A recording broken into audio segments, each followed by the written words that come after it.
When it comes to turtles, uniqueness appears to be the motivator.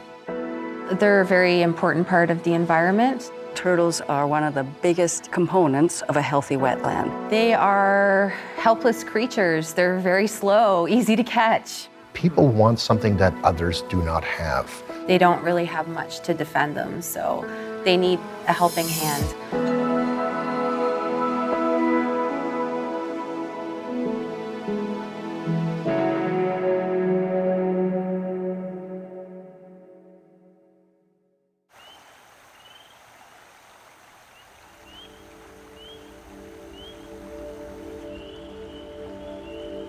In Ontario, every single species of turtle is on the endangered list, and this means they are nearing extinction. I'm Frankie Chenna, and I'll be exploring the world of turtles in Ontario. For many years now, urbanization and suburban sprawl have been negatively impacting the turtle's habitat, ability to reproduce, and migration process. But there is another contributing factor to the rapid decline of the species, something much more secretive that most people are unaware of: the black market of turtle trading. It is operated by private individuals and organized crime rings locally and on the international market, through private collections, the pet trade, and for medicinal purposes, all for financial gain. The issue has become too important to ignore. Over the last few years, the media has reported about the loss of turtles in Ontario and specifically in York Region, which has inspired responsible citizens to take action. They have formed organizations such as the Ontario Turtle Conservation Centre in Peterborough, Turtle Guardians in Haliburton, the Turtles of Kingston, and most recently, the Turtle Troopers in Brampton. Several other organizations and countless individuals have been advocating for the protection of our natural environment. Unfortunately, the efforts of these volunteers involved in turtle conservation and the support of regional and federal authorities are heavily underreported. We do not know about their experiences, obstacles, and achievements. Some of their stories are troubling and disheartening. Others are inspiring and represent a model to emulate. In this documentary, we'll talk to the Regional Director for Law Enforcement from Environment Canada, the Officer from the Ministry of Natural Resources, the Medical Director of Ontario Turtle Conservation Centre, and brave citizens who have self-organized to cooperate with law enforcement and conservationists to provide a window into the problem of our backyards.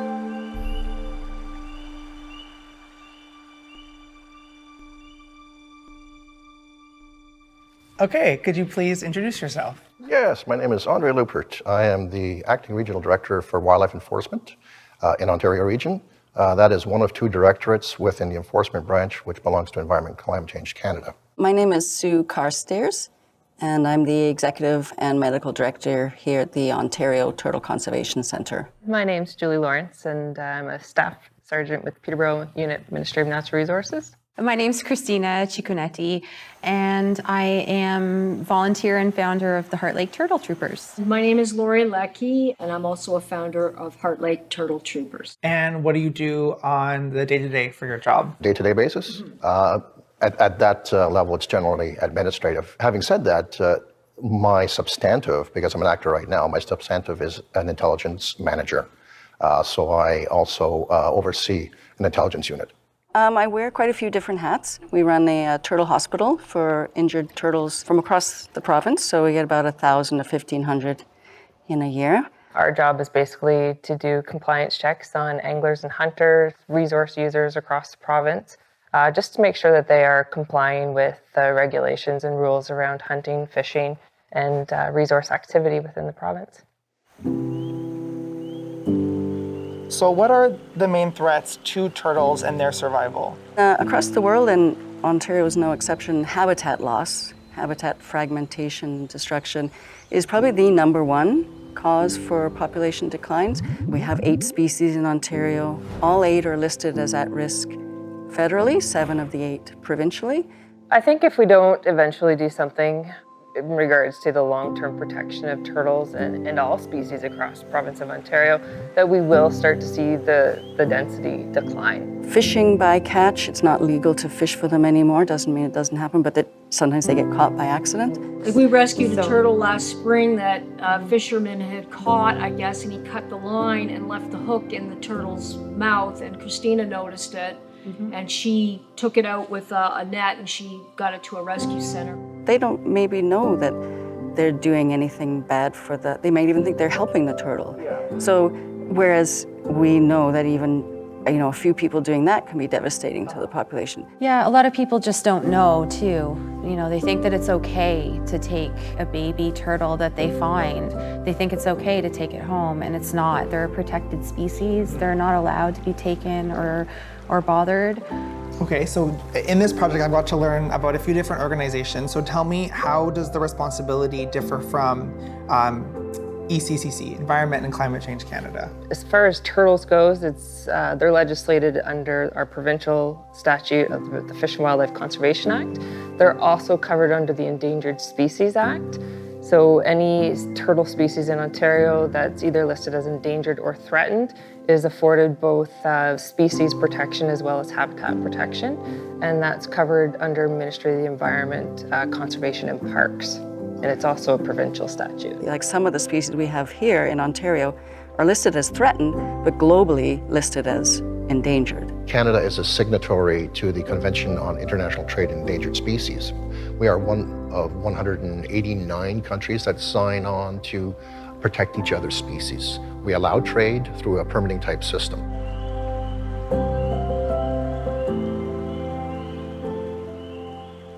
I started to notice a decline in the number of turtles that I was seeing at our local lake.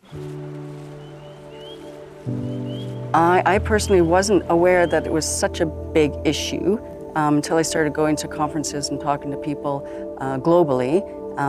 Then I thought, oh, it's an issue there, but it's not. It's a big issue locally, provincially, nationally, and internationally. People are taking these turtles illegally. They're poaching them to sell, to use for medicinal purposes. This really bothered me a lot when I heard that. Traditional medicines are commonplace. When it comes to turtles, generally what we're seeing, turtles and tortoises, we're seeing them use the plastrons of them are being crushed up. And they're being used for such things, as a cure-all for fevers or whatever it may be. So we have had a few cases where we have had bags of 500 pounds of turtle plastrons being crushed up coming into this country. So very laborious task in identifying what species they are, because you have to go through piece by piece, and that can command a lot of money overseas. It's an invisible threat because we don't see it happening. We see the end result of it. And turtles, their life history is such that any adult loss is really significant, and they have such slow maturity, so slow to mature, and so few of them survive to adulthood that if you lose even a few, the population will decline. What are some elaborate ways that people smuggle turtles out of the country? I've seen them in socks. I've seen some in dog carriers in the back of vehicles. I've seen turtles being put in the speaker wells of vehicles. The spiny softshell and the snapping turtle are quite larger in size compared to some of the smaller species. So of course they need a receptacle that they'll fit in. So for some of the smaller species, your typical 5-gallon bucket or a smaller container, even plastic bags could be used. Anything that would allow the turtle still to be able to move around and keep them safe, because they want to protect the species that they're poaching for their profit or whatever they're planning to do with it. They'll go to any extent, and generally it's going to the US first.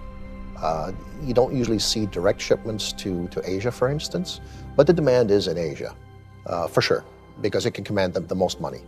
They like the pretty species, they like the small species, like our little spotted turtles. They're cute, they're cuddly, they want them. There's various different levels of it. There's poaching for the pet trade and poaching for food. Each are slightly different, and it's anything from an individual person maybe not knowing that they were doing anything wrong, taking a turtle from the wild. And we call that kidnapping. So Under CFIA regulations, have to be dead or frozen when they come into the country for the food trade. There is an active market for bringing in live turtles from the US, for instance, because generally, certain cultures like their food fresh and they like it live before they prepare it. So there are a lot of turtles being smuggled in. Probably a couple of our species have been more susceptible than others. The spotted turtle, the wood turtle, those numbers are definitely declining, and we believe it's definitely the pet trade that's having the greatest impact on them. Poaching is happening in all areas, and it's highly possible anywhere where there's turtles. I was seeing people that I thought were fishing for fish, and when I got a little closer and got a little more nosy, realized that they had anywhere from 6 to 8 painted turtles. A couple of years ago, with regards to an individual coming back from Asia, he had 2 Madagascar radiated tortoises in his pockets on the aircraft. If you can get a hold of one of those in this country, each tortoise is worth about $10,000 a piece. So that would be an easy way to pay off your student loan or pay your flight back and forth. And they can absolutely devastate a population. And that's why we don't publicize where these turtles are put back or where our field studies are. We don't want those populations disturbed. So it continues. We had one case where a company imported probably about 1,200 red-eared sliders at one time, calling it fish. But it was hidden in such a way that there were fish on top. There were little goldfish and things. But the mortality rate on something like that is very interesting, and that's one shipment. That's one we caught. How many more go unchecked?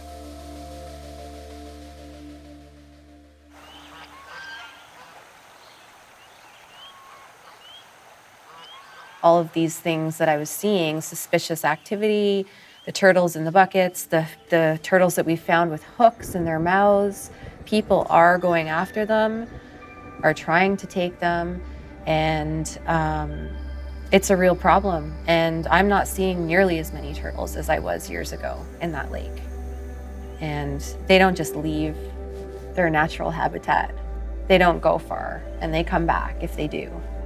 So poaching them is an unseen crime. It's a crime that people don't even know is a crime. The big game, I think people get outraged about because it's some big moose that some horrible, evil poaching people went out and killed out of season. And we hear about those stories, but turtles are maybe not the sexy poaching story. These people may be doing it at night. So not necessarily hiding, but going under the cover of darkness. So we've seen set lines used for poaching snapping turtles in the past. They set the lines on a wetland overnight or on a lakeside. It consists of like a treble hook with bait, and then they leave it and come back and hopefully find a turtle. As far as our experience recently with the poaching of nests and turtle eggs, again, that was done at night, so under the cover of darkness. I can't speak to specifics, but ultimately these turtle nests were poached and all of the eggs were taken. So it's really unfortunate. I mean, they put so much care and concern into those nests to protect them and ensure that those species, got back into the waterways where they belong. And for some reason, someone came along and took them all.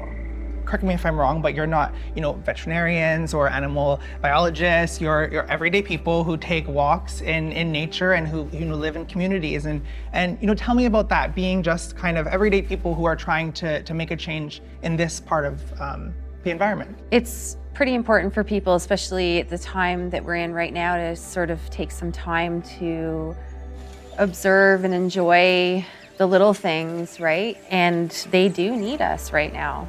They need our protection, and there's more and more risks. There's more and more traffic going through there. And so I think it's a really good idea to have regular citizens aware of these species, aware of how they can help them, and just how important it is for the environment. I would really like to have something, what I like to call a nest sitter. So somebody sees a turtle laying eggs or about to lay or looking for a spot, essentially just, park a chair there, a lawn chair, put up a couple of pylons, keep people out of the way, take shifts watching the turtle lay the eggs, and then when she's finished and made it safely back to the water, then put the nest protector over top and keep it safe from predators. Okay, and then we've also talked about, call the tip line if you see something, but what are we looking for? Like, how do we know? Anything that looks out of the norm. A lot of people standing on a lakeside fishing, or people catching frogs, doing whatever, just strange activity that looks out of the norm. People who are doing something wrong will definitely show signs. Looking around them, making sure nobody's watching them. In my job, it's coming across that vehicle. Like, I've never seen a vehicle parked here before. It's beside a wetland. Like, they might have a rooftop carrier or something where they've put a canoe or a kayak in. Just strange things. We look in people's vehicles, we see what type of equipment or things that they're carrying.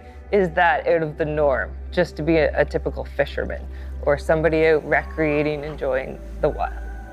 What is the impact? And you really have to assess it in that context, because there may be bigger fish to fry.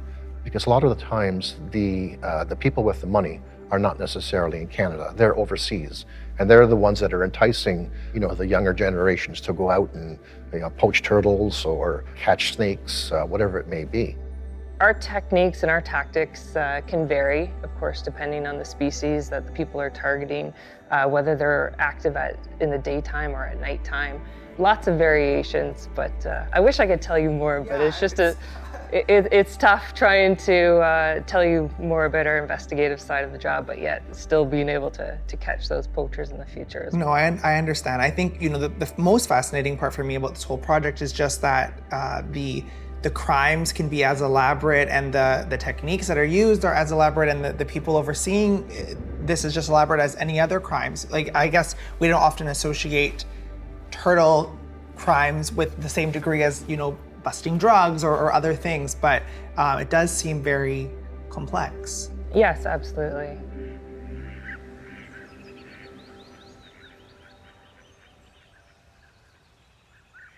It's a wonderful collaborative community in the turtle world.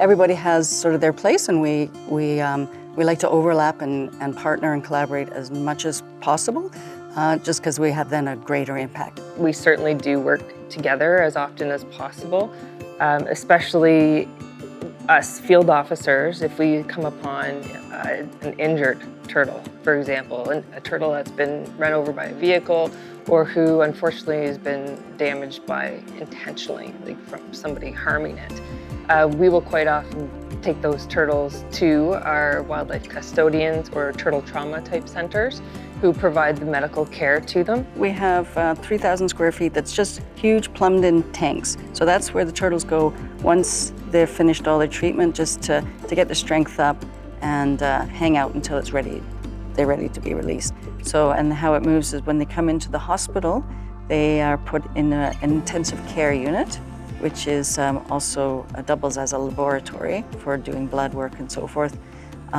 Then they're taken into surgery, and once their surgery's done, then they're put in a treatment room. Once the treatment is done, then they go to the rehabilitation. So to make sure that if they're fully mobile and that, then they can go to our second site where they get the deeper water. So it's quite a process, and as I say, it's usually about 8 weeks minimum that they're housed here. Yeah, we work closely with our provincial counterparts and with Canada Border Services in the event of something leaving this country. So it's a joint effort. It's never one agency by itself. The background work involved doesn't necessarily mean we are the ones laying the charges. So if we're in a joint operation, for instance, we had a case a number of years ago involving a young Chinese student who was very active in purchasing turtles. How the file came about was a tip from our colleagues at the Ministry of Natural Resources and Forestry, who found that an individual was advertising a domestic species on classified site, which is a no-no. So that led us into doing a little bit of research on the individual. And when we looked into it, he had a ring of people that were supporting him in smuggling turtles into this country. And what he would do is then also, he would go to the US have a number of people ship him turtles. He would pay a runner basically to come down with him to a specific airport. He would hand off a bag of turtles. That person would then fly to China, in this case, with possibly 1,000 turtles in their suitcase. It is very lucrative. By the time we caught up to the individual, he probably had made what we could prove is about $1.2 million. He made much more than that, just on turtles. Yeah. He did serve some time in U.S. prison, which was not a pretty thing. I believe he was given 57 months in jail, but he is now back in Canada.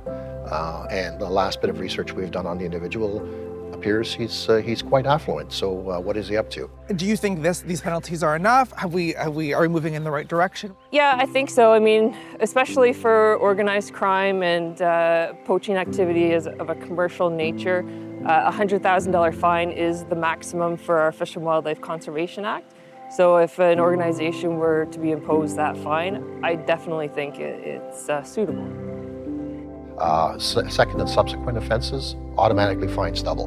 And depending, the fine regime for each act is different. For a simple offense, it could be a fine plus 6 months jail. For something more severe, it could be up to 5 years in jail. We have had cases where we have extradited people to the U.S. In a joint investigation only because we knew that their penalties are a little bit more severe in the U.S. You know, you have to weigh each case on its own merits. There is not one set standard. When something is brought before the courts, of course, the judge or the justice does have a minimum and a maximum that they can play with.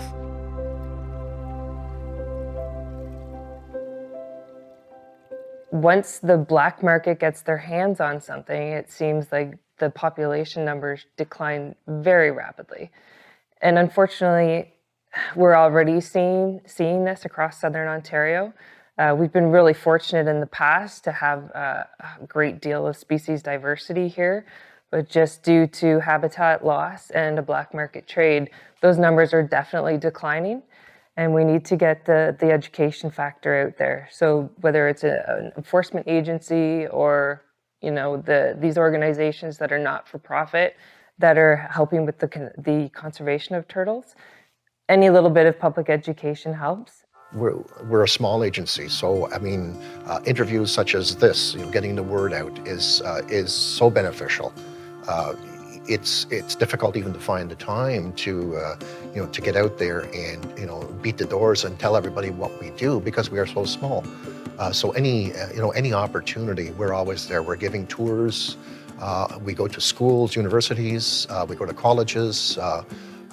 We go to employment fairs. Any mechanism possible, not just to hire people. I mean, to get the word out. We attend sporting shows. To tell people what our legislation is all about and how to report. Education is a big thing, and it's a constant, I won't say battle, but it's a constant effort. It really is. Our education program it's there to inspire people to care and to take it upon themselves to do a stewardship activity, even if it's as simple as helping a turtle cross the road, or something a bit more in-depth, like working towards having an eco-passage implemented or raising awareness on poaching and so forth. I think it's just a matter of informing normal families, normal people about turtles and that they're an at-risk species and that we need to help monitor and protect them. Habitat destruction is a big one. It could be anything. It could be a logging industry that's plowing through a critical habitat for a certain type of turtle. How do you educate those people? I mean, we have a permitting system in place if it's critical habitat where that company must apply for a permit to carry out that activity. But we will go in and do our surveys to determine, what kind of species are there, how is it going to be impacted, or whether or not that activity can even be carried out. So we need to educate, and some of the things that we are doing, it may not 100%, but they are helping us in deterring poaching. And I think too, just encouraging people to advocate for these animals as well, right? Everybody, if they see something suspicious or or illegal going on or something they don't think is right, they'll just a lot of the time turn a blind eye, right? Which is what people tend to do. But encouraging people to speak up, and also having people advocate for better signage around the lake, with phone numbers where people can call if they see something going on. People always say, there's nothing, what difference is it going to make if I do something? Well, it makes a huge difference. If 100,000 of you do save one turtle crossing the road, that's way more than I'd save in the hospital. Yeah. What is the goal of your efforts, or the dream for turtles, or for wildlife in general? Well, ideally, I mean, if the public could just go into, the nature and the forest and enjoy it by viewing it, as opposed to actually taking it home with them, or to take it and try and make a profit from it. That would be ideal, just to protect the long-term species, like its presence in Ontario, and just to keep our population numbers up. The ultimate goal would be to have the population of all of these species get back to what it was, and even better, to have the community as a whole have a mutual respect for our wildlife. Make an impact in a positive way on turtle populations. So we know what we're doing because of their life history. It does have a population level impact, and we aren't fixing the problem, we're just helping to buy time until we can fix the problem, with whether it be eco-passages or anti-poaching strategies. What about from just a human personal level? If someone wants to help, is there any way for the public to get involved or to assist? The standard adage is to observe, record, and report, but never get involved with anybody. Never put yourself in harm's way, but there are mechanisms out there. So we have our agreement with Crime Stoppers, for instance. The turtle species has a lot going against them. And I think that just by adding these turtle protectors and having citizen volunteers just while they're walking around or cycling, just check in on the nesting boxes, and that's what our goal is in that area at least. Alerting us if they have an injured turtle, they can call us 12 hours a day all summer long, and we'll help get that turtle to us for care. We have lots of first responders across the province too that are veterinarians that volunteer their time to help us out. So that's one thing they can do. They can spread the word, don't take turtles as pets. Try, if you have a cottage, naturalize your shoreline. There's a lot of things you can do to encourage them to not nest on the side of roads, which a lot of them do like to do. So it may seem like little things, but together they can have a huge, huge impact. Ideally, that would be fantastic, but then I would likely be out of a job. So, right?